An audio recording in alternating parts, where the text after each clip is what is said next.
안녕하세요. 중리방입니다. 최근 팬덤 비대위에서 발표한 크라우드 펀딩 이후 회사의 변호사가 급하게 방송을 통해 진실을 전달했습니다. 이 방송에는 처음으로 얼굴을 비추는 김땡땡 회장 직무대행이 나와 변호사와 함께 현재 상황에 대한 여러 가지 이야기를 했고 그 내용들을 간략하게 핵심만 정리해서 전달해드리겠습니다.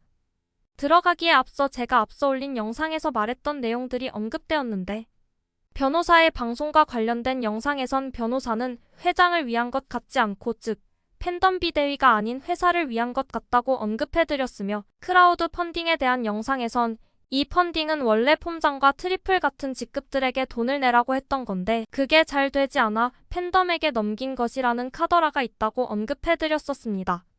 곧 정리해드릴 내용을 보시면 제가 영상에서 언급했던 것들이 얼추 맞아 떨어진다고 볼 수 있는데 한쪽에 치우쳐서 독단적으로 행동하는 팬덤 비대위보다는 중립적인 제 의견들이 더 현실성이 있는 것 같습니다. 그럼 이제 변호사와 직무대행이 방송한 내용을 정리해드릴 텐데 대부분의 방송들의 내용이 너무 왔다 갔다 해서 좀 더 알아듣기 쉽게 큰 분류별로 나누어서 다뤄드리겠습니다. 첫 번째는 크라우드 펀딩에 대한 내용입니다. 변호사는 며칠 전에 팬덤 비대위의 위원장이 발표했던 크라우드 펀딩을 회원들을 상대로 실시하겠다는 이야기를 듣고 전혀 몰랐던 내용이라 회장에게 물어보았다고 했습니다. 그것에 대해 회장은 공개적으로 하지 말라고 했다는데 왜 이렇게 비대위에서 하게 된 것이냐고 직무대행에게 물었더니 본부에서 체크된 사항이 아닌데 돌발적으로 일어난 일이라 너무 당황스러웠다고 대행이 대답했습니다. 이 부분에 대해서는 회장이 공개적으로 하지 말라고 했다는 건 직원들에게만 이야기한 것 같은데 즉 우선 트리플이나 폼장들에게만 돈을 걷어보려고 한 것 같습니다. 하지만 이 돈을 자기들이 다 내는 건 아까웠는지 팬덤 비대위에서 독단적으로 팬덤들의 돈을 받아내 보기 위해 발표한 것이 아닌가 싶습니다. 제가 앞서 말했던 것처럼 저번 영상에서 내부의 관계자가 트리플이랑 폼장들한테 돈 거두려고 한 게 잘 안 되어서 회원들한테 떠넘기는 것 같다고 말한 카더라가 있다고 했었는데 그 부분도 딱 맞아 떨어지는 것 같습니다. 그러면 대체 팬덤 비대위는 본부나 회장의 지시가 아니었던 내용을 팬덤들에게 떠넘기려 한 건지 도대체 팬덤들을 얼마나 얕잡아 봤길래 기망해서 돈을 모을 생각을 한 것인지 상당히 기분이 나쁘네요. 여태 후원과 시더스 커뮤니크 등을 통해 돈을 걷어간 것도 굉장히 미심쩍게 되겠네요. 이어서 내용을 정리해드리면 변호사는 만약 이 회사가 사기로 끝나게 된다면 그 후에 받은 돈들, 즉 크라우드 펀딩 같은 걸로 돈을 모은 것도 다 사기 행위가 될 테니 이런 건 조심하라는 뜻으로 이야기를 했습니다. 그리고 만약 펀딩을 할 생각이면 회장과 상의해서 대체 어떤 방향으로 하려는 건지 정확하게 알고 하라고 직무대행에게 당부했습니다. 두 번째는 보석 신청에 대한 내용입니다. 오늘 누군가가 회장의 기소권에 대해 보석을 신청한 것으로 나타났고 이걸 본 팬덤들은 너무 좋다며 긍정적인 반응을 보였습니다. 반면에 변호사는 이 내용을 좋게 보지 않았는데 도대체 누가 변호사의 상의도 없이 보석을 신청했고 그 목적이 무엇인지 드러내라고 했습니다. 이에 대해 직무대행은 자신도 누가 그런 건지 모르겠으며 회장의 지시도 없이 보석을 신청한 부분은 성급한 행동이라고 질책했습니다.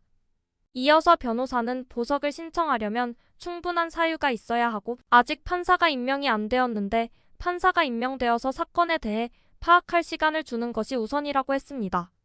그리고 사기 사건으로 조사 중인 것이라 증거인멸과 도주의 우려가 있기 때문에 보석을 해줄 가능성이 없다고 했습니다. 또한 상습 보석을 넣으면 나중에 문제가 되니 충분히 상의하고 타이밍을 봐서 해야 하며 이미 넣은 보석은 검토해보고 보관할지 철회하고 다시 신청할지 의논해보겠다고 했습니다.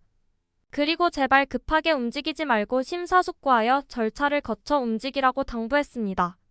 이 부분에선 상의 없이 보석을 넣은 자체가 좋은 행동도 아니었고 넣었다 해도 사기 혐의라 불구속으로 전환될 가능성이 없다고 하여 좋아했던 팬덤들이 좀 실망할 수 있겠네요.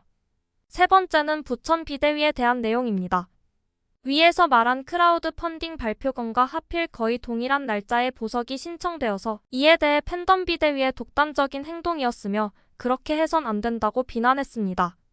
그리고 변호사가 직무대행에게 도대체 여러 비대위 중에 왜 팬덤 비대위가 유독 독단적이고 극성인 건지 대체 누가 주도하고 있는 것이며 대행이 지시한 것인지를 물었는데 누가 주도하는지 모르겠고 지시한 적도 없고 대체 왜 그러는지 모르겠으나 회장을 구하겠다는 순수한 마음 때문이 아닐까 싶다고 대답했습니다. 대행이 지시해놓고 모르는 척 하는지는 모르겠으나 일단은 팬덤 비대위는 대행의 말도 없는데 정말 마음대로 행동한 것으로 볼 수 있겠네요. 이런 팬덤 비대위의 행동들이 회장의 귀에도 들어간 건지 오랜만에 받아온 회장의 친필 문서에는 부천 비대위는 독자적으로 움직여 발표하지 말고 직무대행과 변호사를 통해서 진행하라고 쓰여 있었습니다. 이에 대해 변호사는 이곳저곳에서 이야기를 듣지 않도록 소통 창구를 일원화시켜달라고 했습니다.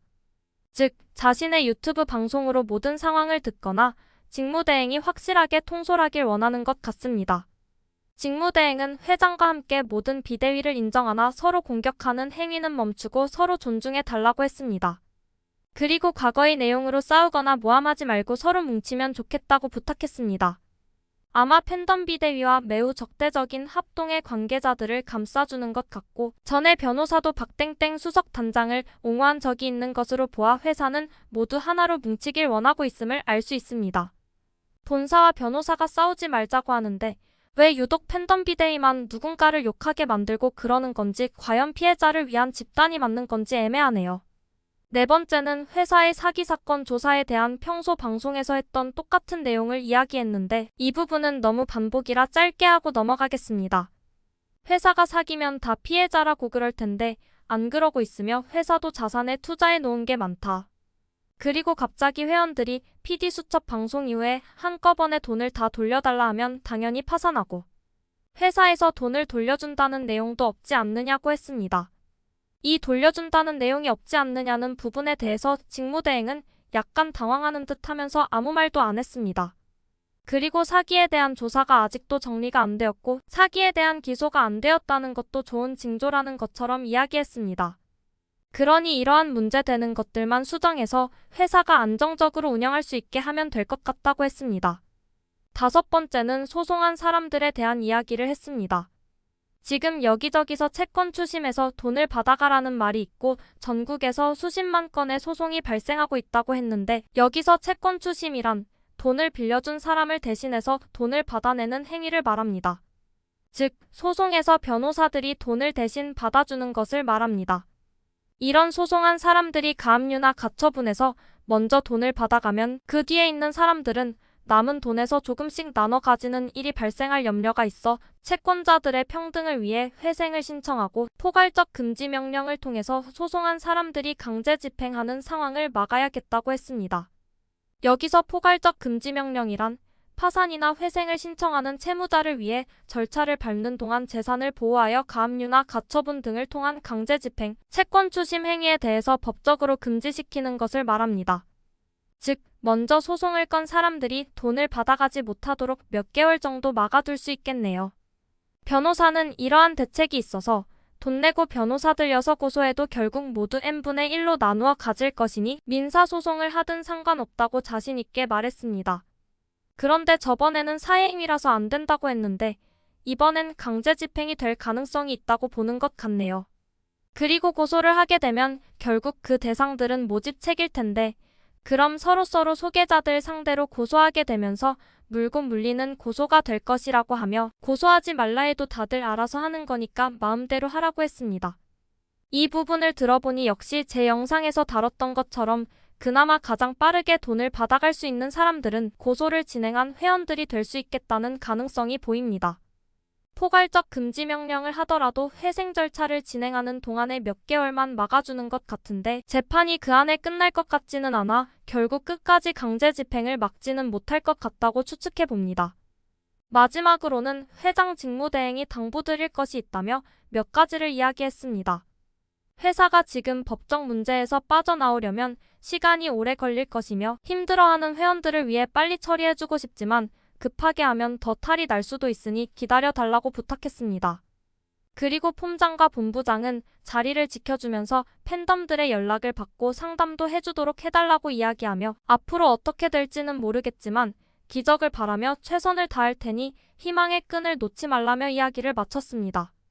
직무대행은 회사가 다시 정상화되는 것은 기적이라고 볼 정도로 가능성이 희박하다는 걸 알고 있는 것 같습니다. 그리고 회원들이 말하기를 연락이 안 된다는 폼장들도 있는데 도망가지 말고 자리를 지켜달라고 한 부분은 팬덤들에 대한 의리가 보이는 부분이네요. 여기까지가 오늘 있었던 변호사의 방송에 대한 정리와 의견이었으며 제가 영상에서 다뤘던 내용들대로 밝혀지는 부분도 있는 것으로 보아 팬덤 비대위의 독단적인 지위 속에서 한쪽으로 치우친 이야기만 듣지 마시고 최대한 여러 이야기를 들으며 중립적으로 판단하시면 좋겠습니다. 물론 현실을 인정하기 싫고 긍정적인 이야기만 들어야 버틸 수 있는 회원분들도 계신 거 잘 압니다. 그렇다고 너무 숨어서 진실을 피하지 마시고 알을 깨고 나와 점점 현실과 마주하면서 천천히 이겨내실 수 있는 강인함을 가지시기를 기대하겠습니다. 오늘도 시청해주셔서 감사합니다.